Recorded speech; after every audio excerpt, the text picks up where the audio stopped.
그리고 이거는 좀 오해인지 진짜인지 모르겠는데 보훈병원이 시설도 너무 낙후하고 서비스 질도 일반 병원보다 많이 떨어진다고 하는 일부의 주장에 대한 의견은 어떻습니까?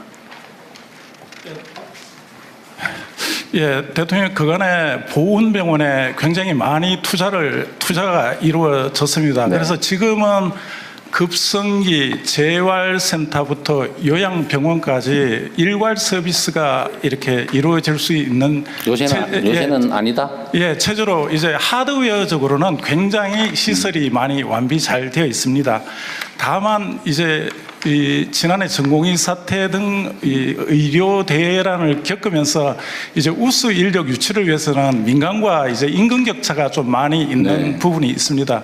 그래서 소프트웨어적으로 좀 더 충원을 잘하면 큰 문제가 없을 걸로 생각을 합니다. 보수의 수준이 한 원인이기는 하겠지만 기본적인 마인드나 자세도 중요하지 않을까요? 예, 맞습니다. 네, 교육 훈련 이런 것도 꽤 의미 있을 것 같아요. 예를 들어 결국은 사실 이것도 일종의 서비스인데 공공 서비스인데 이건 의무적으로 오는 사람 우리가 의무적으로 해주는 사람이고 또 뭐 속된 말로 돈벌이 되는 손님 고객도 아니니까 함부로 하는 수도 있을 것 같아서 그러지 않습니까, 저는? 저희 이제 의사분들이나 이제 그 병원에 근무하는 직원들 중에는 나름의 보건에 대한 그 소명 의식을 갖고 장기적으로 재직하는 분들이 많이 있습니다. 대통령이 말씀하신 그런 부분들이 잘 반영이 되어서 운영되도록 대다수야 그러겠죠. 근데 언제나 소수가 물을 흐리니까 그런 부분도 혹시라도 잘 챙겨보시기 바랍니다. 잘 알겠습니다. 네. 서럽지 않겠어요? 내가 어쩔 수 없이 가난해서 보훈병원 이용하는데 가서 좀 뭐 천대라면 좀 그렇고 좀 이렇게 함부로 대하거나 이런 걸 느끼면 엄청 서운할 것 같아요. 예, 저희들 이용하시는 분들이 상위공경 등 이제 신체적으로 불편하신 분들이 많습니다. 예, 그분들은 보훈병원을 이용하시는 데 대해서 굉장히 이게 자긍심이라든가 애착을 갖고 있습니다. 앞으로 아니, 그러니까 이용자는 그런데 우리 그 종사자들이 좀 섭섭하게 대할 수 여지가 좀 있겠다. 구조적으로 그런 얘기들도 있다. 예, 잘 알겠습니다. 각별히 좀 유념하라 그 말이죠. 예. 네. 원래 서럽거든요, 사람이. 그 다음에 88 관광개발. 여기 요새 수지 경영 상태는 어때요? 수지 상황, 그러니까 얼마나 남냐 그 말이죠. 예, 130억 정도 남습니다. 연간. 예, 순이익이. 순위 그렇습니다. 그런데 그 중에서 기금으로 전입해 주는 게 130억 전액을 다 합니까? 그렇습니다. 예. 여기가 자산 가치는 얼마예요? 자산 가치는 그 판단하는데 4,500억 정도로 판단하고 있습니다. 이걸 뭐 매각할 거냐 말 거냐 논쟁이 계속 있었다는 거죠. 예. 근데 사는 사람이 없더라. 지난 2009년부터 11년까지는 그 응찰 대상자가 없었습니다. 응찰 기업이. 그때 뭐 천몇백억에 팔라고 그랬더니 안 되더라. 그 말 그렇게 돼 있는 거 같은데 자료가. 그 금액은 그보다 좀 상당히 높은 가격에 그랬어요? 내놨습니다. 지금 판단은 계속 유지를 하면서 운영 수익으로 기금 전입을 하는 게 훨씬 더 낫다라는 거죠. 그렇습니다. 독립기념관은 어디 계세요? 누구세요? 예, 사무처장 민병원입니다. 예. 우리 대표는 네? 아 그래요? 직무정지 중에? 아, 그렇지는 않습니다. 아 그러진 않는데 징계 중이니까 기분 나빠서 못 나오겠다 그런 건가요? 업무정지 중에? 아, 그렇지는 않습니다. 그냥 안 나왔군요. 지금 국가보훈 차관입니다. 감사가 진행 중에 있기 때문에 저희 보훈부에서 대신 사무처장이 나오도록 했습니다. 알겠습니다. 내가 뭘 좀 물어보려고 했는데 독립기념관의 존재 이유가 뭐냐? 독립기념관 왜 존재하는가요? 한번 뭐 대신 오셨으니까 한번 말씀해 보실래요? 예, 투철한 뭐 국가 간 확립. 마이크 대고 말씀하세요. 예, 우리 독립기념관법에 그 올바른 국가 간 확립이라든가 그다음에 그 문화의 정체성, 확립의 목적으로 설립이 돼 있고요. 두 번째는 설립 기반 자체가 국민 성금이라는 국민 기반으로 만들었기 때문에 그 존재의 정당성이 있다고 보여집니다. 네. 하여튼 제가 하나 말씀을 드리고 싶은 거는 여기 독립기념관법 1조 설립 목적 이런 게 써놨네요. 184페이지에 독립정신 본질에 집중하는 기념관이 되겠다. 그리고 제가 그래서 독립기념관법 1조를 한번 찾아봤는데 아주 길게 써져 있긴 하던데 민족의 자주와 독립을 지켜온 우리 민족의 국난 극복사를 조사하고 연구하고 전시한다. 그렇게 돼 있어요.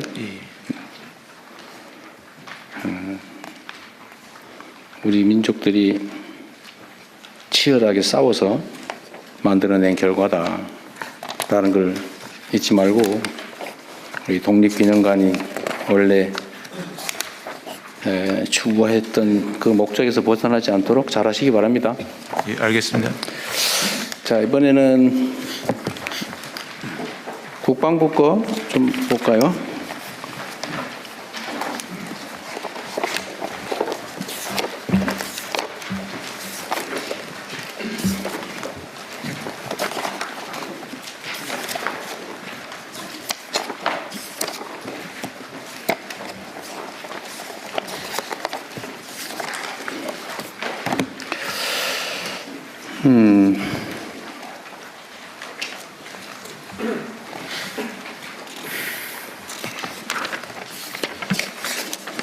준비를 아주 꼼꼼하게 잘 하셔가지고 특별히 지적할 건 없는데 자 7페이지 한번 볼까요? 7페이지에 준사군 체제로 해병대 개편이라고 하는 과제가 있네요. 준사군 체제라고 하면 어쨌든 이거를 개념을 설정을 하는데 다양하더라고요 보니까. 우리 해병대 사령관 있어요? 예, 대통령 해병대 사령. 해병대 제대자뿐만 아니라 해병대의 일종의 염원이라면 좀 그렇고 어쨌든 소망사항 중에 하나가 사군 체제로 가자 아니면 준사군이라도 하자 뭐 그런 거 있잖아요. 예. 핵심 요구 내용이 뭐예요? 소위 준사군 체제로 하려면 핵심적으로 뭐가 필요합니까? 먼저 국군조직법의 해병대 상륙작전 외에 신속 대응작전, 국가전략도서방위 이러한 임무들을 명시하는 것이 이제 첫 번째입니다. 그리고 두 번째는 해병대의 가장 큰 비정상 중에 하나라고 생각하는 모든 현역미 예비역이 1973년도에 해병대가 해체되면서 육군 내 1사단, 2사단의 작전 통제가 넘어갔던 문제. 이런 것들이 52년 동안 해병대 사령부가 재창설이 됐음에도 불구하고 그게 아직까지 남아있다는 자, 1사단, 2사단에 대한 평시 작전 지휘권을 해병대 사령관에게 돌려주라. 예, 그렇습니다. 여기에 대한 국방부 입장은 뭐예요? 네, 입법 말씀드리겠습니다. 지금 현재 평시작전 통제권은 1사단은 지금 이전이 가능하도록 되어 있습니다. 근데 2사단은 여러 가지 부대에 대한 전력 구조, 무기 체계 이런 것들이 아직은 해병대 2사단이 체계적으로 갖춰지지 못했기 때문에 수도군단의 통제를 받게 돼 있거든요. 육군의 통제를 받게 돼 있는데 네. 그런 무기 체계와 여러 가지 전력 구조를 갖춰진 연후에 그때 넘겨주겠다. 작전권을 넘겨주겠다. 지금은 이게 맞다. 지금은 좀 이르다. 예, 그래서 군구조 개편한 연후에 그건 고려해 볼 수 있다. 네, 그게 그것도 현재- 해병대에서 원하는 또 내용입니다. 그건 좀 논의해봐야 될 것 같고. 그 압박하지 마세요. 쓱 압박을 하시는 것 같아요. 예. 이게 지금 말씀을 들어보면 자, 2사단은 자체 작전을 독립해서 할 만큼 충분한 체계나 예. 무기 체계를 갖추지 못했다. 그렇습니다. 그게 내가 어디서 많이 듣던 얘기 같은데 한국군은 자체 지휘 방위 역량이 떨어지니까 전시작전권은 우리가 계속 가지고 있어야 되겠다는 얘기하고 비슷해 보여요. 선생님 그렇지 않습니다. 우리 군이 어떤 측면보다는 또 전체적으로 보면은 미군보다 더 강한 그렇죠. 정신력과 네. 그런 체제로 되어 있기 때문에 세계에서 저는 최강군으로 생각하고 있습니다. 그런데 말은 이유는 그거잖아요. 검증을 하고 넘겨주겠다. 일부 사람들의 시각이고요. 전체로 봐서는 그렇지 않습니다. 그래서 이 사단의 작전 지휘권 문제도 해병대 사령관이 있는데 해병대에 소속된 사단을 해병대 사령관이 지휘하지 않고 육군이 지휘한다. 이 좀 이상한 것 같아요. 만약에 거기에 예를 들면 조직적 역량이 부족하다면 모르겠는데 군 장비나 무기 체계 부족이라면 그걸 빨리 채워줄 생각을 해야지. 그 이후로 작전 지휘권을 안 넘겨주고 계속 유보하겠다는 건 좀 아닌 것 같은데. 미군도 사실 정보사령관이 사성장군인데 그 병력 수로는 8,000명뿐이 안 되거든요. 근데 우리 해병대는 지금 28,700명이 지금 구성이 돼 있기 때문에 어떤 결심 측면에서는 저는 가능하다고 봅니다. 근데 그 이제 후속적인 작업이 좀 여러 가지 네. 병력 구조, 전력 구조 여러 가지 이런 것들이 그러면 이렇게 수반돼야 되기 때문에 좀 이렇게 하시죠. 예. 이게 이제 닭이 먼저냐 알이 먼저냐 알 수 있는데 넘겨주는 걸 기본으로 하고 예. 최대한 신속하게 부족한 걸 채워준다. 그러면 되잖아요. 네. 그런 쪽으로 검토를 해보시죠. 우리 해병대 사령부에서는 지휘 역량이나 이런 건 충분하죠. 대통령님, 저희가 지금 서북도서 200km 떨어져 있는 지역도 다 지휘를 하고 있습니다.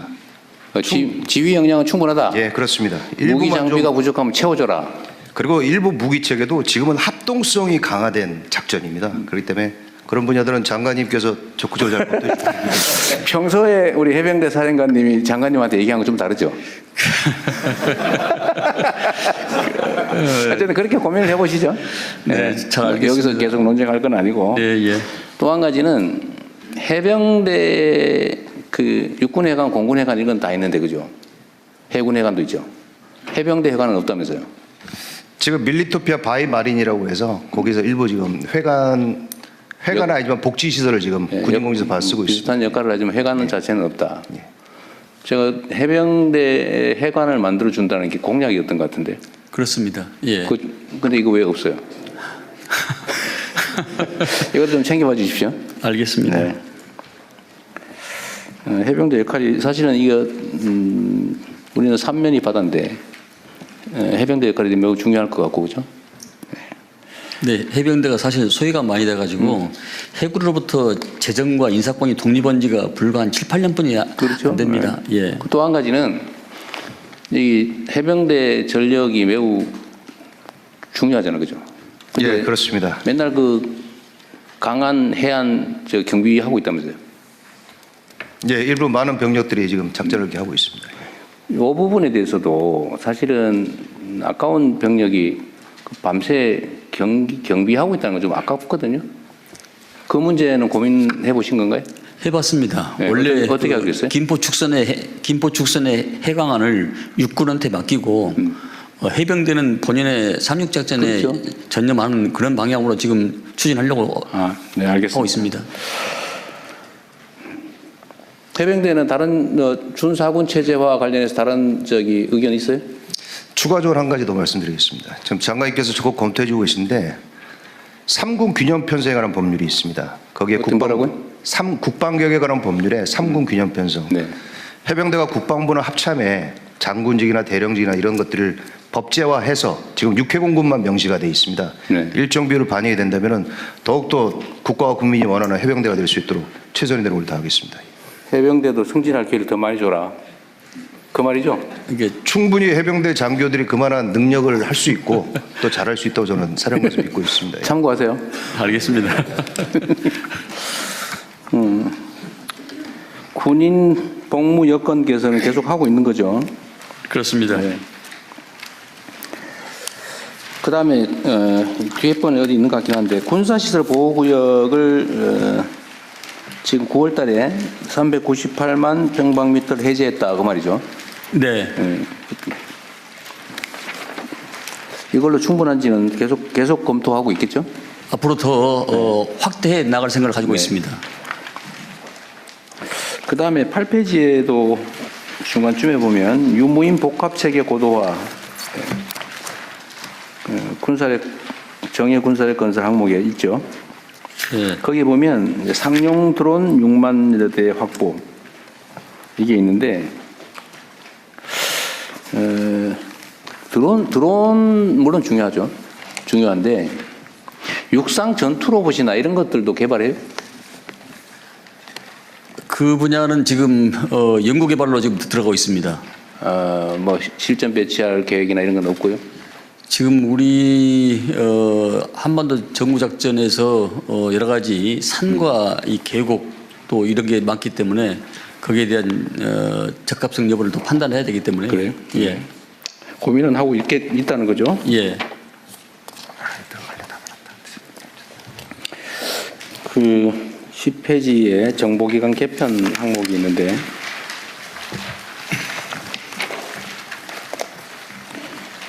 정보기관 개편은 방첩사에 관한 얘기죠. 방첩사와 정보본부입니다. 정보본부. 예, 같이. 요건 나중에 비공개 회의 때 좀 얘기를 해보죠. 네, 알겠습니다. 네. 그래서 뭔가 조치를 하긴 해야죠. 네.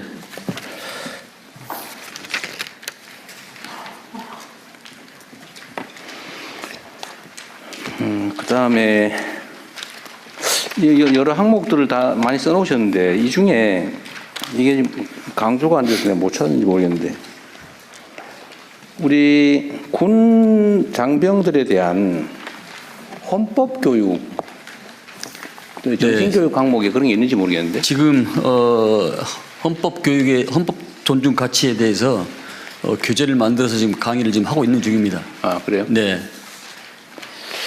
하여튼 이번 내란 사태에서 사실 우리 장병들이 본의 아니게 피해를 많이 입었잖아요. 그렇습니다. 원래 군이야 죽으라면 죽는 거고 뭐 앞에 뭐가 있는지 모르지만 진격하라면 하는 건데 출동하라면 하는 거고. 그런데 이게 과연 합헌적인 정당한 명령인지 아닌지를 사실 판단하기 어렵잖아요. 특히 군의 특성상 그렇죠. 그런데 책임은 안 질 수 없잖아요 또. 그래서 그런 문제들에 대해서 좀 판단할 역량을 좀 갖춰줘야 되겠다. 그죠? 그래서 그런 교육을 장병과 간부를 구분해 가지고 주기적으로 헌법가치 교육을 지금 심화시키려고 계획을 지금 하고 있고 또 실행하고 있습니다. 네. 예, 대통령님 정책실장입니다. 국방부 여기입니다. 여기가 어디예요? 오른쪽 왼쪽 해주세요. 예, 오른쪽에 있습니다. 예, 지금 이제 대대급 기준으로 해서 국방부 교환을 마련해가지고 대대급은 약 2,000회 정도 실시를 했고요. 아 그랬어요? 예, 그다음에 사관학교 교육기관은 한 300회 정도 실시를 했습니다. 하여튼 내가 전에 또 어디서 뉴스에서 봤나? 미군들은 헌법에 충성한다? 뭐 그런 교육을 한다고? 헌법 교육을 아주 체계적으로 한다고 하더라고요. 지금까지는 우리 군은 좀 어땠어요? 지금까지는? 이런 민주주의나 아니면 정말 우리 군 장병들이 충성할 대상이 대통령이냐 아니면 국가와 국민이냐 가끔씩 착각하잖아요. 상사에게 충성하는 게 아니라 원래 국가에 충성하는 거고 그게 이제 상사에 대한 충성으로 표시될 뿐이죠. 주로 정원 교육에 대해서 윤리와 정원 교육에 대해서 이 교육이 있었지 헌법적 존중 가치나 이런 것은 없었던 걸로 알고 있습니다. 매우 부족했었던 것 같아요. 저는 이거 각별히 좀 체계적으로 좀 해야 될 일 같습니다. 이런 억울한 일 안 생기게. 그렇다고 책임을 묻지 않을 수도 없는 거고. 그리고 참 책임 얘기가 나와서 그런데 우리 장관께서도 아마 알고 계실 것 같긴 한데요. 이번에 내란 사태 때 출동을 했던 장병들 중에 네. 가라니까 어쩔 수 없이 가긴 했는데 막상 실행을 하는 데서 많이 망설여서 어디 뭐 컵라면 사 먹고 시간 끌고 놀았다든지 아니면 어디 가서 뭐 일종의 태업을 냈다든지 이런 사람들이 있는데 네. 그런 부분에 대해서는 우리 헌법재판소가 탄핵 판결을 할 때 소극적 대응으로 이 내란 사태를 극복하는 데 도움을 줬다고 판결도 했고 실제로도 보면 그건 사실은 매우 어려운 결정을 한 거란 말이에요. 명령 불복종으로 실제로 처벌될 수도 있는 일인데 어쨌든 그 명령을 제대로 수행하지 않는 것도 엄청난 용기와 결단이었을 건데요. 그 부분을 저도 전에 한번 공개적으로 여러 차례 얘기했잖아요. 예를 들면 어쩔 수 없이 출동을 하더라도 적극적으로 수행한 게 아니라 소극적으로 대응해서 이 사태가 확산되지 않도록 한 중간 간부 또는 일선 장병들에 대한 책임을 물을 게 아니라 오히려 포장해야 된다. 이렇게 저도 얘기했는데 네. 지금 어디 기사에 난 걸 보니까 그런 사람들에서 징계위에 해부했다고 그 비난 기사들이 좀 있던데 네. 좀 어떻게 된 거예요? 제가 정확히 말씀드리겠습니다. 12월 3일 날, 그러니까 이제 해가 바뀌어졌으니까 일자가 12월 4일 날 01시 1분에 비상계엄 해제가 의결을 했습니다. 네. 의결을 했는데 그때 그 인원의 하급자가 대령님, 과장님, 지금 계엄의 해제가 의결됐으니까 우리는 출동하면 안 됩니다. 나가시면 안 됩니다. 라고 얘기했다는 겁니다. 아, 이미 해제돼 의결된 다음에? 네. 근데 그러면 2차 계엄을 준비로 간 건데, 그래서 가면 안 된다라고 얘기를 했음에도 불구하고, 따라와 가자. 이렇게 해서 갔다는 겁니다. 거기까지 갔다는 겁니다. 이렇게 반은 맞고 반 이상은 틀리는 겁니다. 그래서 그것을 더 주의 깊게 봐야 될 대목이라고 네. 생각을 합니다. 일각에 알려진 내용하고는 약간 좀 다릅니다. 그러면 예. 그건 이제 새로운 팩트인데 제가 모르던 또 우리 국민들께서도 모르는 부분이니까 나중에 잘 설명을 하시고요. 네. 어쨌든 그러나 초기의 명령에 따라서 어쩔 수 없이 갔다가 그런 일은 실행을 안 한 경우는 그렇습니다. 그런 경우는 아니다 그 말이죠. 그렇습니다. 예. 어쨌든 잘 가르쳐 주시기 바랍니다. 그래서 이 계엄이란 게 다층적, 이중적 이 내포가 많이 있기 때문에 평면적으로만 봐서는 이게 해석이 안 되는 부분이 있습니다. 하여튼 그런 점들을 어쨌든 조사 과정에서 잘 가려서 억울한 사례가 없도록 세심히 살펴주시기 잘하겠습니다. 바랍니다. 예.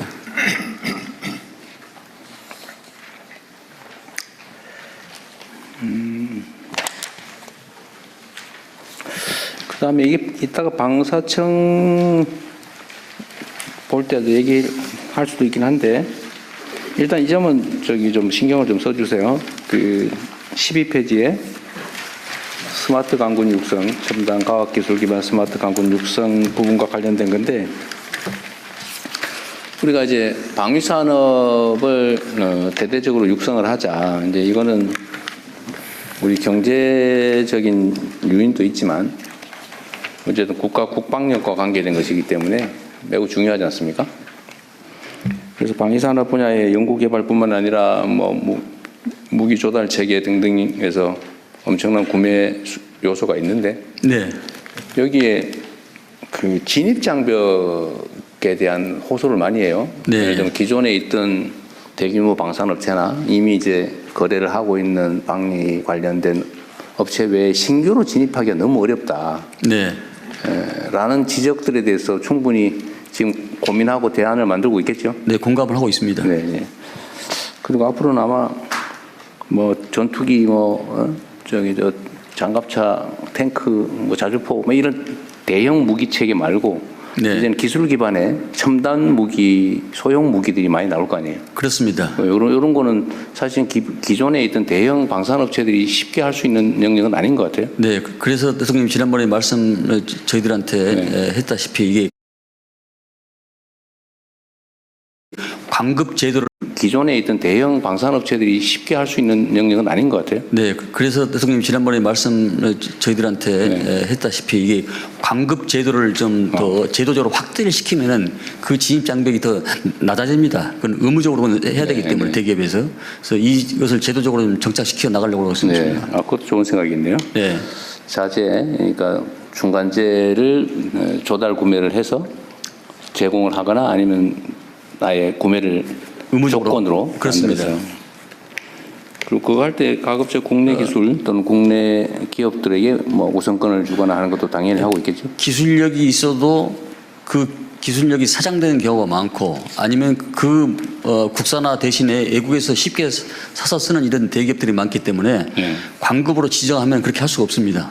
그래서 그 제도를 더 확대 생산해 나가려고 하고 있습니다. 어쨌든 뭐 다양한 방법도 있을 텐데 어떤 진입 장벽이 최소화될 수 있도록 또 어떤 신생업체, 벤처나 스타트업들이 기회를 가질 수 있게 각별히 배려해 주시기 바랍니다. 알겠습니다. 네. 어쨌든 우리나라는 이제는 고용보다는 창업이 더 중요한 나라로 변화돼 가고 있기 때문에 그런 기회를 많이 줘야죠. 네. 네. 자, 경기 북부 지역을 포함한 미군 공여지, 미군 기지 부지죠. 미군 기지 부지에 대해서는 이게 잘 진척이 안 되는 측면이 있습니다. 첫째로는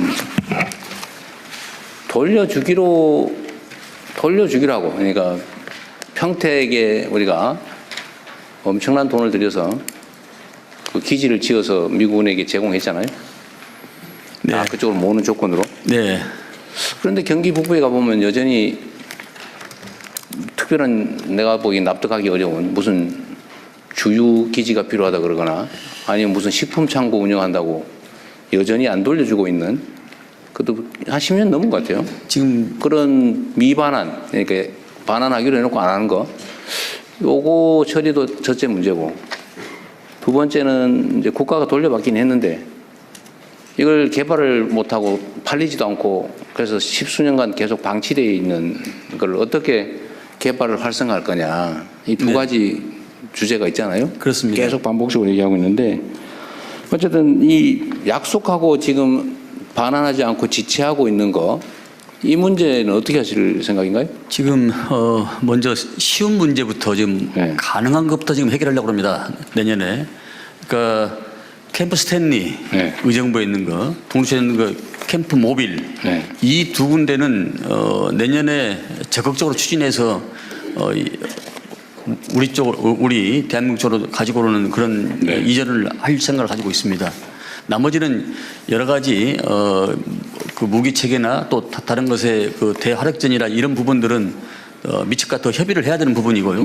대전제가 캠프 스탠리하고 모빌 이 두 군데는 우리 쪽으로 대한민국 쪽으로 이게 이전이 가능하기 때문에 이 두 문제부터 먼저 해결하고 그렇게 하려고 생각하고 있고 또 그 땅 문제는 일반 기업이 지금 부동산 경기가 별로 좋지 않아서 일반 기업에서 이것을 눈독을 들이지 않고 있습니다. 그래서 장기적으로 지자체에서 지방정부에서 이것을 우선적으로 관리를 할 수 있도록 뭐 예컨대 50년 플러스 50년 해가지고 또 정부에서 융자 지원도 해주고 공시지가 기준으로 약 1%의 이자만 내고 그러면은 우선적으로 약 100년 동안 사용하게 할 수 있는 이런 방안을 지금 모색하고 있습니다. 저번에 우리 이제 북부 타운홀 미팅 갔을 때 얘기를 좀 하긴 했는데 그렇습니다. 그 후에 제가 얘기를 들어보니까 일단 이 정부가 이미 반환받아 가지고 있는데 지금 활용을 못 하고 있는 경우에 이제 두 가지가 있는 것 같아요.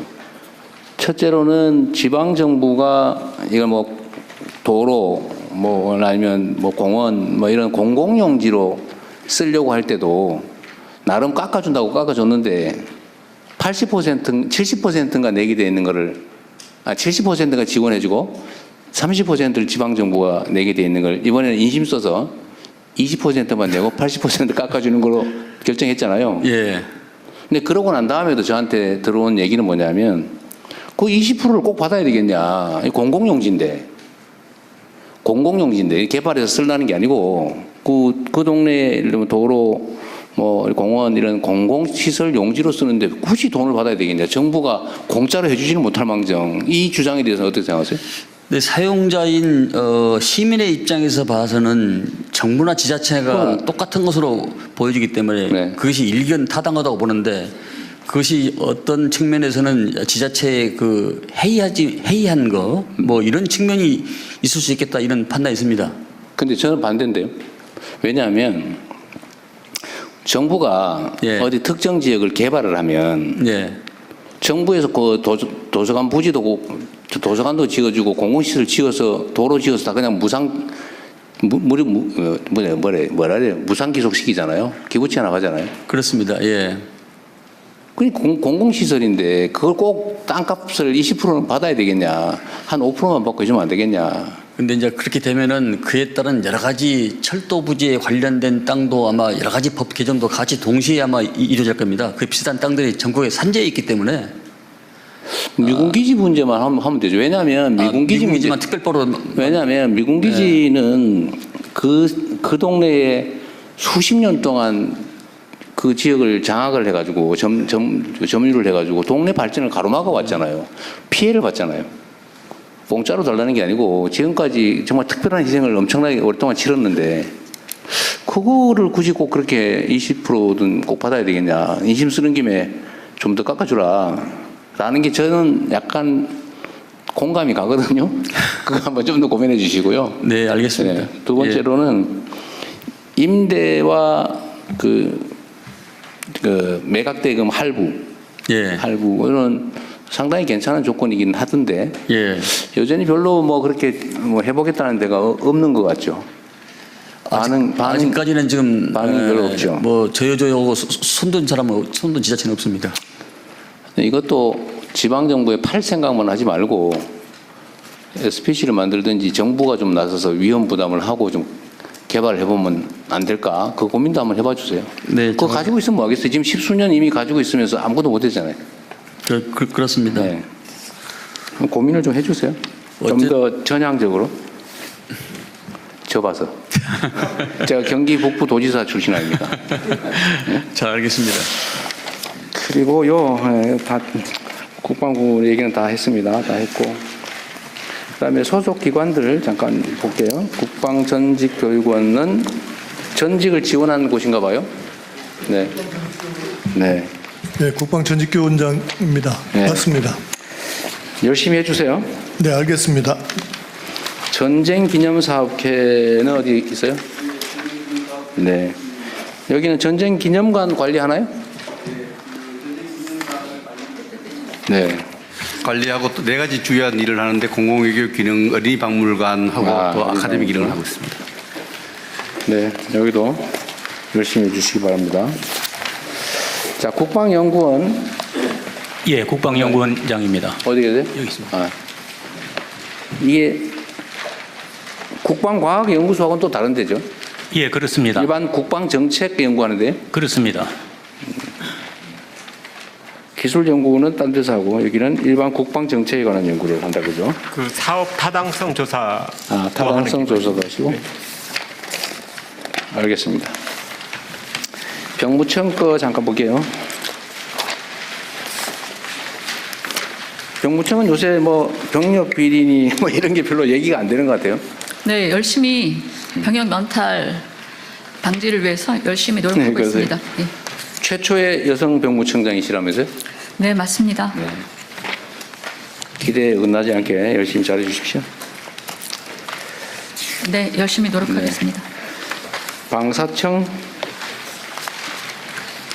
방사청은 이 세부적인 내용을 얘기를 하기 전에 아까 발표하면서 마지막에 하셨던 말씀, 업무를 좀 조정하고 소속을 바꾸자 얘기하셨어요? 네. 그거 조금 자세히 얘기해 보실래요? 저기 국방부에서 섭섭해 하실 것 같은데?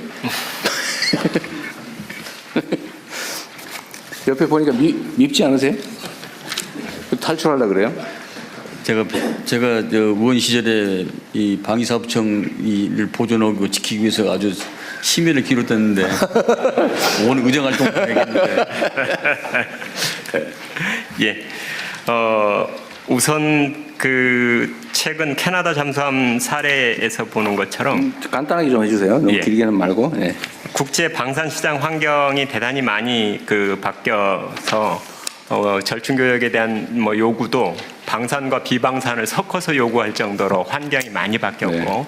그런 그 국제 환경 변화에 대해서 국가 전 역량이 집결되어야 되는 필요가 있는데 네. 이걸 지금은 비서실장님을 여기 전략 특사로 임명해서 이 변화 환경에 적응을 하고 있지만 이게 언제까지나 지속적 체계적으로 이렇게 대응하기는 어려운 것이기 때문에 네.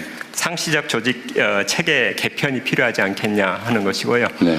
그리고 처음에 방사청 출범은 사실은 획득을 중점적으로 조직이 편성됐는데 이제는 국정과제 자체가 방산 4강에 맞춰질 정도로 큰 패러다임 전환이 있기 때문에 그 패러다임에 맞는 행정 개편이 필요하겠다.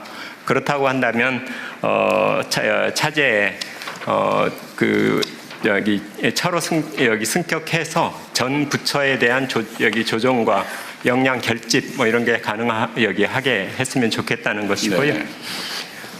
그리고 이제 이렇게 하는 김에 저희의 업무 그 내용 속에 군 소요에 대한 획득만이 아니고 어제 대통령님께서 소방 그 산불 헬기와 국가연 공동개발 말씀을 하셨는데 네.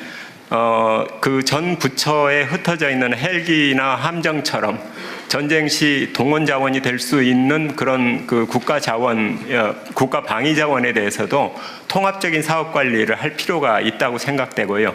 그런 통합적인 사업 관리를 한다면 국가연과의 공동개발 문제는 자연스럽게 해소되는 문제라고 생각을 합니다. 그래서 기능적으로는 그런 그 전 부처의 획득 그 사업에 대한 통합적 관리라는 측면, 그리고 방산 역량을 획기적으로 늘리는 네. 그런 측면에서 말씀드리는 겁니다. 핵심은 이게 국방부 산하의 방위사업청은 무기 조달, 예. 구매, 조달 이런 예. 것만 주로 했는데 예. 이제는 연구개발 또 협업. 원래 획득 속에는 구매와 연구개발을 다 합쳐서 획득이라고 하고요. 이제 그 방산 수출은 사실은 획득의 파생적 기능처럼 그동안 다뤄져 왔던 게 사실인데 이제는 적어도 이게 균형적인 그 사업이 되었다는 것입니다. 내부 토론 안 해보셨죠? 내부 토론 아직 안 해봤습니다. 제가 처음 듣는 얘기인데요.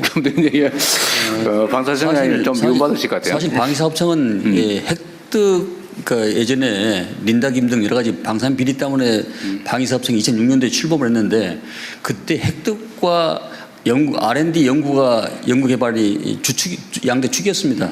근데 R&D 연구 개발을 지난 정부에서 국방부로 그걸 가지고 올라간 걸 제가 그걸 막았었거든요. 그러면 이게 방위사업청이 껍데기가 되기 때문에 R&D 연구 개발을 가지고 오면은 또 다른 제2의 비리 사건이 터질 수 있다. 그래서 그건 안 된다. 방위사업청에 놓는 게 맞다. 주축이 획득과 R&D 연구개발입니다. 근데 R&D 연구개발인데 이 분야에 대해서 지금 청장님이 말씀을 하셨기 때문에 여러 가지 토의를 한번 해볼 필요가 있다 생각합니다. 그러니까요. 오늘 여기서 결정 날 건 아니고 일종의 제안이니까 한번 고민을 해보는데 지금 이게 이제 방사청이나 국방부 단위에서 처리가 안 돼서 지금 비서실장을 방위산업 특사로 해가지고 지금 대외 무기거래 분야는 지금 일종의 협의랄까? 이런 걸 하고 있는 중인데 이게 지금 그러니까 국방부의 단독 사업을 하기는 너무 광범위하다 업무가 그런 얘기죠. 예.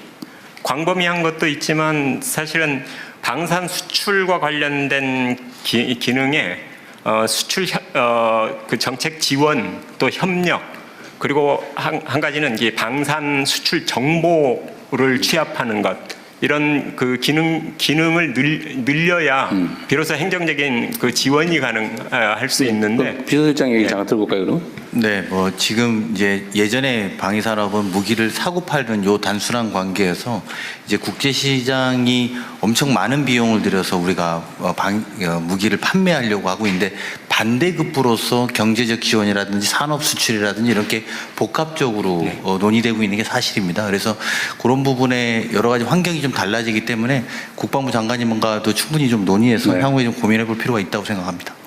그러니까 저도 이번에 이제 순방을 다니면서 정상들과 얘기를 좀 해보면 사실 방위 분야에 대한 관심들이 상당히 높고 특히 대한민국 무기 체계에 대한 선호도가 엄청 높아요. 대신에 단순 구매는 안 한다. 뭐 대체적으로 당연히 현지 생산해라, 대응 구매해라. 또 주변 국가와의 외교적 관계는 어떻게 되냐. 예를 들면 뭐 사거리 문제는 어떻게 해결할 거냐 등등 매우 복합적이더라고 보니까 만들어 파는 정도가 아니고 하여튼 외교부 그다음에 산업부 왜냐하면 그쪽이 현지 뭐 산업 기술 지원을 해줘야 되기 때문에 하여튼 그런 복합적인 요소가 있긴 한 것 같아요. 그렇습니다. 예. 그래서 하나의 무기 체계를 어떤 부처가 혼자 할 수 있는 시대는 아니고 유관 부처가 시스템으로 유기적으로 이렇게 움직여야 됩니다. 예컨대 만약에 청장님이 한 생각대로 된다 하더라도 각 정부의 각국에 나가 있는 무관들의 여러 가지 정보 첩보를 그게 집약하지 않으면은 이게 생산할 수가 없는 그런 부분도 있기 때문에 여러 가지 다부처가 같이 해야 될 사항이라고 생각합니다. 논의를 한번 해보십시오. 그러니까 지금 방사청의 업무가 지금 재편돼야 된다고 얘기하시는 거죠? 그렇습니다. 그죠? 예. 그 실제 지금 장관님 말씀에 뭐 깊이 공감하고요. 그 뭐 무관 정보 뭐 이런 것들도 같이 공유해야 된다고 생각을 하는데 중요한 건 제가 청장으로 와서 보니까 방산진흥본부를 만들자고 하는 제안을 했는데 결과가 직원 2명 늘려주는 걸로 끝났습니다. 그 이런 뭐 방산진흥본부가 왜 필요하냐? 그러니까 그 근본적으로 이 틀 자체를 크게 생각하지 않으면 공무원 증언해달라는 식의 요구처럼 듣습니다. 그런데 이건 그 조직 전체 측면에서의 기능적 보강이고 부처 간의 다부처 간의 협업을 어떻게 끌어내느냐, 그걸 어떻게 조정하느냐 그 차원에서 문제를 봐야 된다는 겁니다. 이 문제는 뭐 이 정도 하고요. 비서실장께서 사실 실제 총괄이니까 나중에 한번 국방부하고 같이 한번 의논을 해보시죠. 네, 알겠습니다. 네. 그리고 이제 세부적인 내용 중에 사람들은 아까 우리 장관님께서 말씀하신 것처럼 무기 조달 그러면 딱 떠오르는 사람 있죠. 무슨 김이라고. 근데 그처럼 부정부패에 노출될 위험이 높죠. 요즘 많이 투명화되긴 했는데. 네. 근데 이 문제에 대해서 부정부패 문제나 불공정 문제에 대한 대응책이랄까? 뭐 이런 거는 지금 언급이 잘 안 되고 있는 것 같은데 어떠세요? 사실은 방산 비리 그러면 예전에는 상층 부패였습니다. 네. 부패의 수준이 적어도 장관급 이상의 부패, 지금은 하급 공무원의 부패 수준 정도이지 적어도 그 고위 공무원 수준의 부패는 거의 없다고 보면 됩니다. 예. 체계적으로 많이 개선이 됐다. 오히려 뭐 그 저희 청에 검찰 쪽에 파견도 있고 감사관도 있고 이렇게 중층적으로 보고 있습니다. 이게 사실 옛날도 아닌데 얼마 전까지 그 무슨 구조함을 만드는데 소나가 없는 구조함 만들었다. 그거 아세요? 그런 얘기도 안 있었고? 6년 됐습니다. 아, 10년 됐어요? 네. 그 다음에 헬기 개발을 했는데 헬기가 갔다 오니 뭐 이게 주행거리라고 그럽니까? 이게 비행거리? 이게 너무 짧아가지고 전투를 할 수가 없다고. 갔다가 되돌아올 수가 없다고. 그때 옛날 그런 헬기도 모르세요? 지금은 오히려 절차가 굉장히 엄격하다 보니까 그 엄격한 절차 때문에 사업이 장기화되는 게 거꾸로 문제입니다. 그게 문제. 예. 요즘은 어쨌든 이게 뭐 날지 못하는 비행기라든지 이런 건 없나 봐요. 지금은 그런 없습니다. 제가 그 제도 개선 사항으로 사업 타당성 조사 관련한 면제 기준을 좀 상향해야 된다는 걸 그 제도 개선 사항으로 여러 번 말씀드리는데요. 여기 사업 이제 사타라고 줄이는데요. 사타를 면제하는 기준을 예타 기준을 그대로 차용해 왔습니다. 그런데 이 방위 사업의 규모 자체가 원체 커서 예타의 경우에는 그 기준인 500억에 해당하는 것이 이거 보는 분들도 이해할 수 있게 사전 타당성 조사, 예비 타당성 조사, 사업 타당성 조사. 저기 저 방위력 개선 사업에 대해서는 사업 타당성 조사라고 그러고요.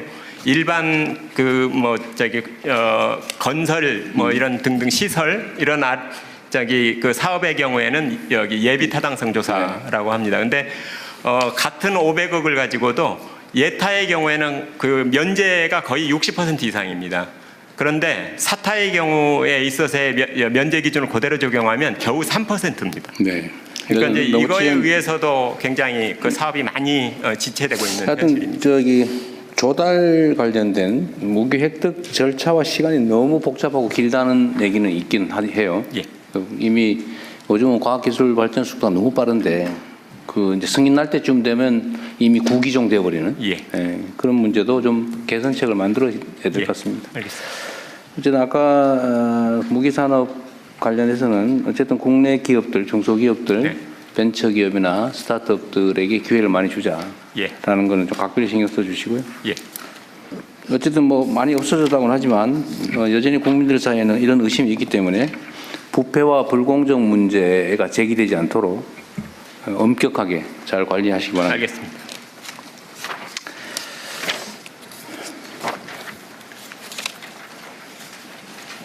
여기 84페이지에 뭐 재밌는 얘기들 많이 써놓으셨던데 획득 절차 얘기는 제가 말씀드렸고 계약 제도를 복수 낙찰제를 도입하자. 이게 어떤 거예요? 단수로 한 기업만 하지 말고 할 때 두 개를 동시에 하자 그런 얘기예요? 그 원래 복수 사업자가 있으면 경쟁 입찰을 하는 게 원칙인데 지금까지 그랬죠. 예. 그런데 복수 사업자 이 방위사 여기 그 사업 업체가 품목별로 거의 한정적인 구조고 대체로는 과점 구조입니다. 딱 한 군데만 찍어서요? 한 군데만 찍는 게 아니라 대체로는 어떤 체계별로 두 개 기업이 치열하게 경쟁을 하는데 이게 과당 경쟁에 여기 폐해가 많아서 경쟁의 공정성을 취하자는 것이 거꾸로 성능이나 뭐 이렇게 국익 측면에서 오히려 부정적 효과를 내는 경우들이 많아서 차라리 그런 경우에 복수 낙찰을 통해서 서로의 그걸 좀 조정해가는 방식으로 그건 양면이 있는 것 같아요. 이제 경쟁을 통해서 얻는 이익 또는 경쟁을 통해서 얻게 된 불이익 있는데 복수 낙찰 제도 역시 마찬가지로 그런 이익도 있지만 또 한편으로는 담합을 경쟁을 배제하는 그런 문제도 있겠죠. 그건 이제 저희가 입찰 제안서를 어떻게 기준을 잘 세우느냐에 따라서 상당한 정도는 걸러낼 수 있습니다. 그렇죠. 단수 낙찰이냐 복수 낙찰이냐 어떤 게 절대적으로 옳다고는 할 수 없고. 그렇습니다. 그 장단점을 잘 살려서 적절하게 선택하면 되겠죠. 네.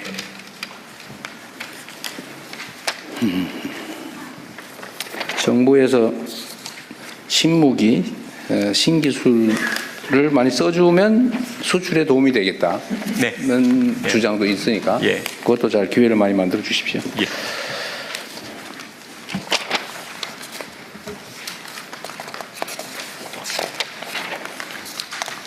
약간 위험하니까 부패, 부정, 불공정 이런 소리 절대 안 나오게 잘 처리해 주십시오. 국방과학연구소는 소장님이 계신가요 지금? 네, 국방과학연구소장 이건원입니다. 제가 전에도 물어봤던가 모르겠는데 전투기를 개발하는데 왜 공대공 미사일은 개발을 안 했을까? 그 설명할 수 있어요? 네, 당시에 많은 논의가 있었는데 그 시기를 잡지 못하고 그 타당성이나 기술적 수준에서 리스크가 있다고 판단해서 군에서도 적극적으로 가지 못했던 그런 내용으로 알고 있습니다. 만약에 그러면 지금 우리가 이제 전투기 개발해서 해외 수출도 하는데 지금 해외에서 공대공 미사일을 구매를 못 해가지고 미사일 장착도 못하고 팔게 생겼다면서요? 예, 출발이 같이 갔었어야 되는 게 맞았습니다. 지금 공대공 미사일 구매가 안 돼요? 공대공 미사일 초기 버전은 유럽산으로 구매를 해서 장착을 하고 그 이후 버전은 저희가 지금 개발을 시작을 했습니다. 못 사고 있어요? 아니, 그러니까 전투기를 팔면 거기에 쓸 수 있는 공대공 미사일을 붙여서 팔아야 될 거 아니에요? 그렇습니다. 그 부분은 저희 영역이 아니어서 제가 답변 드릴 수가 없습니다. 그래요? 딴 데서요? 예, 저희 사업부의 부장. 여기는 의뢰된 연구만 하는 거니까 모를 수 있다는 거죠? 예, 카이 대표이사 차재병 부사장입니다. 네. 그 카이가 설명하면 되겠네요. 예. 어디 계세요? 예, 아마도 대통령께서 지적하신 부분은 FA50 폴란드 수출 관련해서 아마 지적하신 내용 같습니다. 저는 내용 잘 몰라요. 하여튼 그런 얘기 있대요.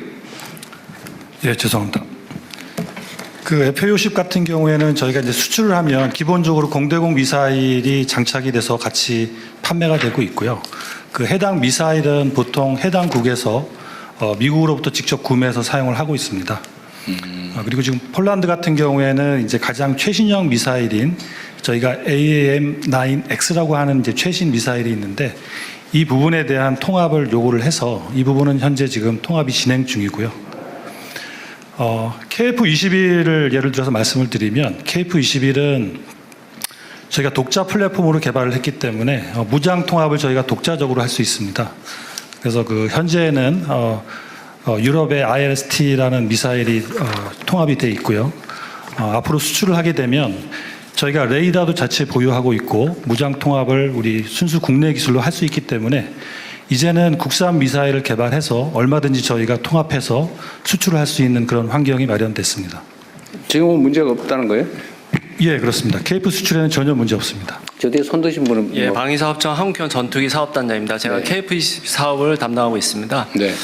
정확히 말씀드리면은 유럽의 그 미티어 무장 등을 살 수 없는 게 아니고 일부 최소 수량을 지금 구매한 거고 예산과 전력화 일정을 고려 최소 수량을 구매한 거고 향후에 국내 그 공대공 미사일이 개발되면은 그 부족한 수요를 채우겠다 그런 정책으로 지금 확보하고 있는 겁니다. 그러니까 지금 유럽산 무장을 살 수 있느냐 없느냐에 있어서는 돈을 주면 살 수 있는 상황입니다. 그래요? 언제쯤 우리는 그러면 공대공 유로탄 개발이 되나요? 그게 목표 시기가 있을 거 아니에요? 예, 저 국방부 자원관리처장 보고 드리겠습니다. 이쪽에 있습니다. 저 뒤에도 누가 손을 드는데? 저 실무자신가 본데 그쪽 뒤에서 얘기해 보시죠. 네, 방위사업청 유도무기사업부장 오성식입니다. 그 KF-21은 양산이 32년에 완료가 되는데 단거리 공대공 미사일은 33년 하반기 양산 착수해서 35년에 완료가 됩니다. 그럼 그 사이 상당히 간극이 많이 생기는데 몇 년? 그래서 지금 해외에서 지금 구매해가지고 일부 소요를 지금 확보할 예정이고. 확보할 예정이다. 그 얘기인가 보네요. 아까 예, 국방부 자원관리처장입니다. 사실 방금 말씀드린 내용을 설명드리려고 했었는데요. 그 똑같은 얘기로 지금 먼저 우리가 개발하는 공대공 미사일을 장착하기 전에는 유럽으로부터 사와서 장착을 하고 그 부족분에 대해서는 그 우리가 개발한 거를 이제 장착을 하는 그런 것으로 나중에 보완해 준다. 개발이 완료가 되면 하여튼 확정된 건 아니라서 그런 걱정을 하는 쪽이 있나 보군요. 근데 그 처음에 그 KF-21이 전력화되면서 공대공 미사일은 같이 패키지로 들어오게 돼 있습니다. 네, 잘 해결하시기 바랍니다. 그리고 여기 국방과학기술연구소 제가 소방 쪽에다 이 얘기를 해놨는데 그 소방 관련된 장비 있잖아요. 소방 예를 들면 화재 진압을 하려면 불 속으로 우리 소방관들이 뛰어들어가고 뭐 이러는데 요즘 세상에 왜 그렇게 하냐. 좀 자동 소화 로봇이든지 뭐 이런 거 좀 개발해서 하면 안 되냐. 그런데 사실은 소방연구소 뭐 이런 게 있긴 있는 모양인데 거기는 거의 연구 인력이나 연구 규모가 너무 작아서 쉽지가 않은 것 같아요.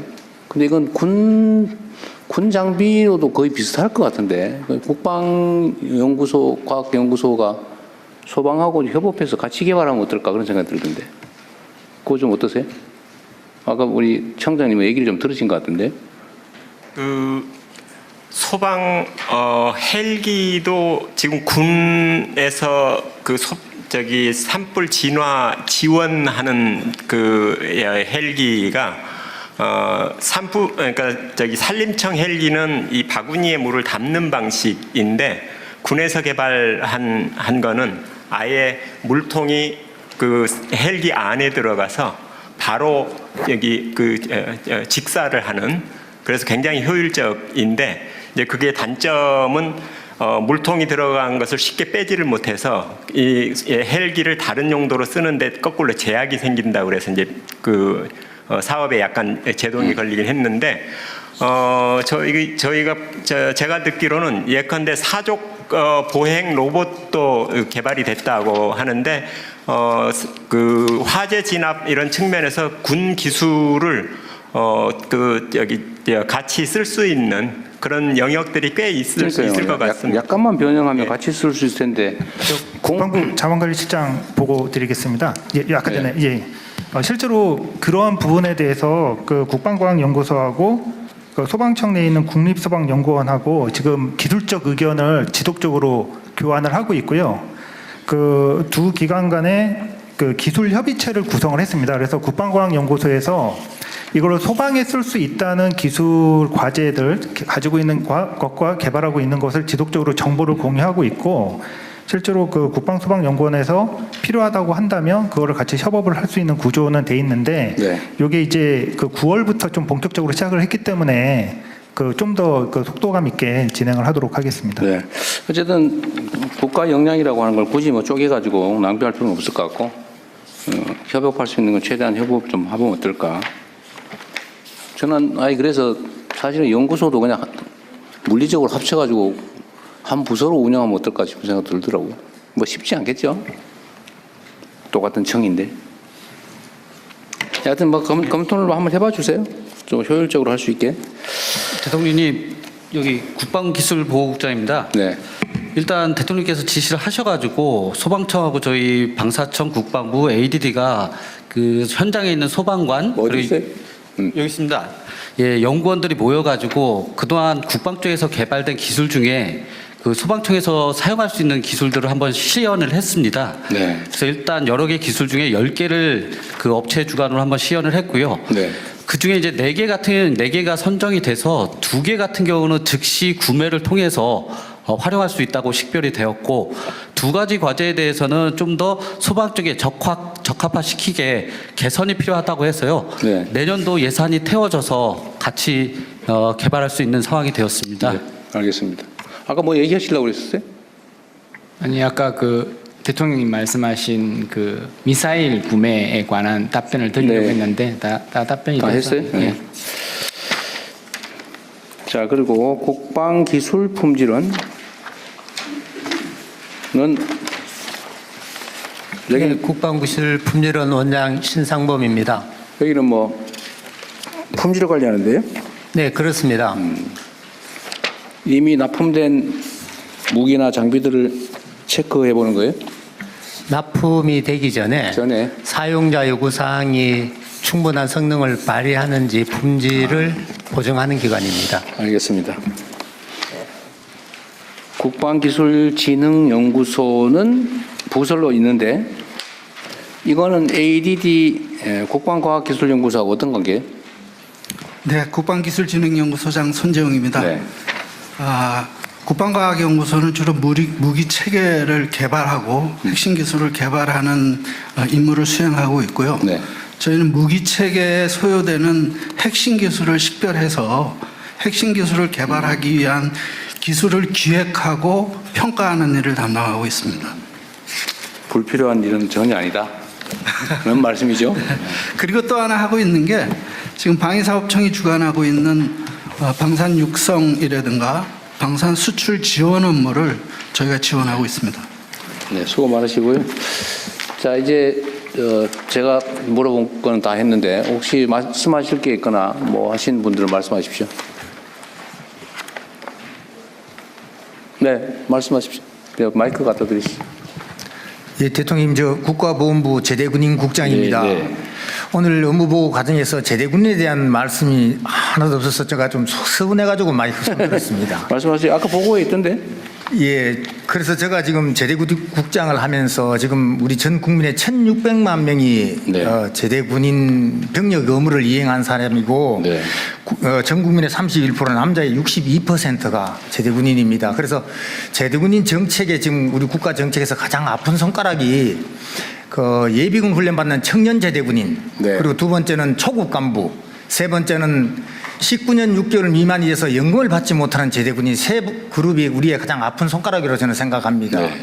예를 들자면 청년 제대군인 예비군은 2박 3일 동안 동원 훈련을 받는데 10만 원 미만의 최저임금이 안 되는 돈을 받고 있습니다. 그리고 8년 동안 국가를 위해서 동원 훈련을 받고 있습니다.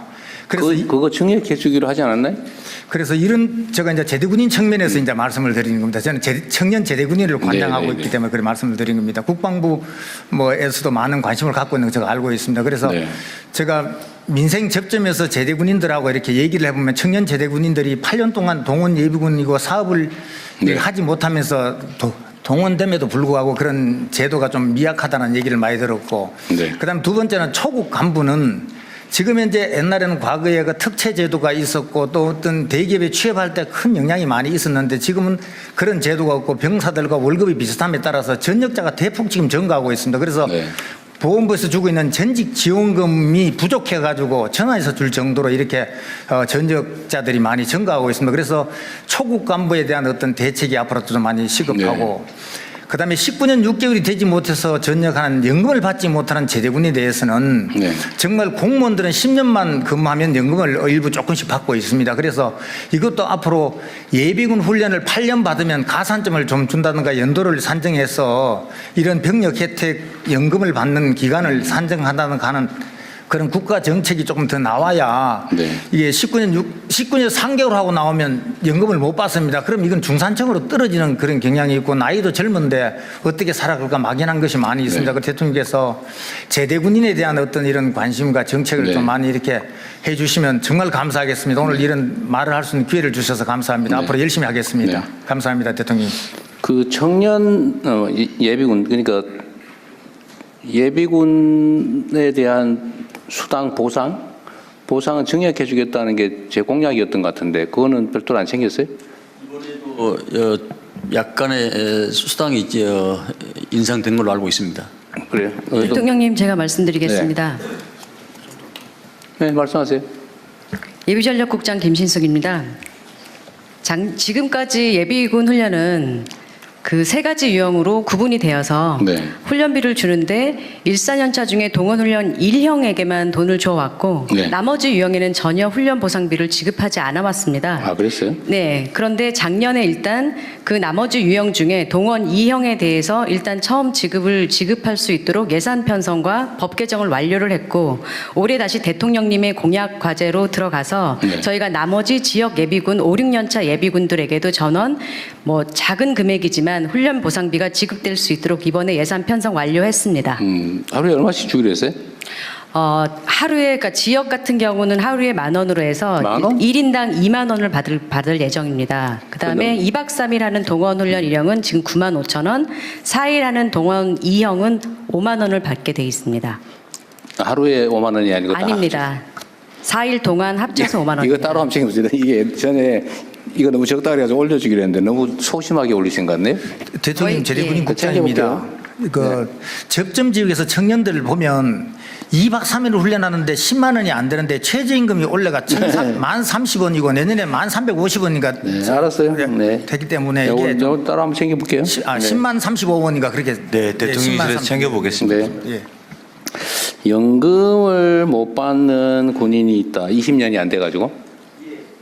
19년 6개월 이상 돼 연금을 19년 6개월 한 넉 달 더 있다 나오지 왜 미리 나왔을까요? 그 전역을 강제 전역을 당해서 그렇습니까? 아니면 진급을 못 하거나 또는 계급 정년에 계급 정년도 있고 하기 때문에 그게 안 돼서 나오는 친구들이 많이 있습니다. 그래서 이것도 한번 고무적으로 한번 생각해 볼 필요가 있다고 생각합니다. 대통령님, 인사복지실장입니다. 연금을 담당하고 있습니다. 이제 제대군인 국장님 말씀을 하셨는데 실질적으로 19년 6개월 돼서 연금을 못 받은 분이 현재로서는 거의 없습니다.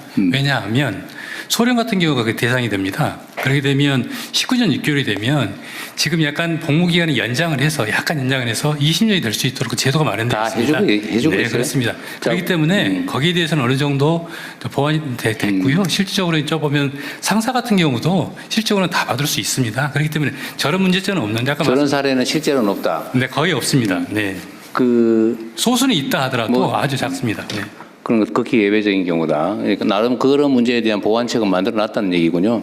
그렇습니다. 여기는 그러면 이제 저분은 이렇게 얘기할 것 같아요. 19년 6개월 아니고 19년 1개월 된 경우도 있다. 할 것 같아요. 그런 경우는? 그런 경우는 제가 좀 살펴봐야겠습니다. 그것은 자신 없습니다. 진짜 살펴봅시다. 네, 알겠습니다. 이게 아마 계급 정년 때문에 생기는 문제 같아요. 어쩔 수 없이 강제로 전역을 당하니까. 대통령님, 그 미국 같은 경우에는 요건 여기까지만 하면 좋을 것 같은데. 죄송합니다. 그럼 요건 여기까지 하고. 예. 네. 자, 그것도 그런 사례가 있는지 한번 검토해 보자는 거니까 한번 해보고 얘기합시다. 네, 알겠습니다. 한번 챙겨보세요. 그 다음에 초급 간부들의 요새 전직이 늘어나서 좀 문제가 있다는 부분은 이번에 이 문제는 많이 개선을 해놓은 것 같아요. 네. 네. 계속 앞으로 개선해 나갈 거고. 네, 지금 윤석열 정부 들어서 이 병장 월급이 205만 원이 됨으로써 초급 간부가 또 부사관들이 상당히 박탈감을 느껴가지고 예전 수준으로 병장과 부사관이 180만 원 월급 차이가 있었습니다. 그래서 중견급 이상 수준으로 지금 대폭 아까 보니까 자료에 180만 원 차이를 만들겠다는 거는 그렇습니다. 바로 385만 원을 최저로 만들겠다는 지금 얘기인데 그 정도까지는 아니고요. 그걸 써져 있는데 180만 원 차이를 만들겠다. 네, 205만 원이면 180만 원 차이를 만들면 385만 원인데 자료는 그렇게 돼 있어요. 네, 제가 추후에 보고 드리겠습니다. 이게 봉급 기준이 아니라 이제 수당하고 다 합치면 결과적으로 풀하면 그 정도 될 수 있다는 취지고요. 수당, 봉급 자체는 이제 이전보다는 획기적으로 좀 올리는 게. 네네. 어떤 초급 간부의 처우 개선 문제는 국방부에서도 생기고 있고 저도 관심 사안이니까 조금만 더 상황을 지켜보시죠. 이제 또 없어요? 그러면은 우리 보훈부는 퇴장하시고 말씀하세요, 병무청장님. 제가 한 말씀 드리겠는데요. 저는 대통령님보다 총리님께 한 말씀 드리겠습니다. 저희 병무청에서 굉장히 중요한 과제가 있는데 병무청 자체만으로 해결이 좀 어려운 다수 부처가 연관된 사항이 있습니다. 시간 관계상 오늘 내용은 말씀드리지 않고 별도로 시간을 내주시면 말씀드리겠습니다. 시간을 내주시지 말고요. 저 텔레그램 주소 알려주세요. 알았습니다. 네, 감사합니다. 그 별도로 나중에 보고하시면 잘 챙겨볼 겁니다. 또 없으세요? 대통령님, 아까 그 303 그 하사역입니다. 네네네. 그에 답변 드리겠습니다. 네, 그 사이 알아내셨군요. 180만 원 관련돼 가지고 그건 어떤 의미냐면 지금 병장 같은 경우가 205만 원입니다. 월급이. 근데 실질적으로 수령이 205만 원이 아니라 병장 월급은 150만 원입니다. 그리고 나머지 자기가 저축하면 55만 원을 저축하면 정부에서 추가적으로 55만 원을 100% 매칭 지원해 준다. 그렇기 때문에 여기서 말하는 180만 원 차이라는 것은 150만 원하고 향후에 제도 개선이 되면 처우 개선이 되면 330만 원이 됩니다. 그렇기 때문에 180만 원 차이를 내겠다. 네. 그런 의미입니다. 네, 표현에 대해서 제가 이해를 잘 못했군요. 알겠습니다. 네, 또 없으세요? 없으면 이어서 국방부 비공개 업무 보고가 그러니까 토의가 실시됩니다. 본부하고 이제 방송은 좀 빠지고 국방부만. 근데 이 국방부 논의하는 것들 이게 다 전원이 있을 때 해도 괜찮아요? 괜찮으시면 비공개 사안은 제가 봤는데 나중에 별도 보고하는 걸로 하시죠.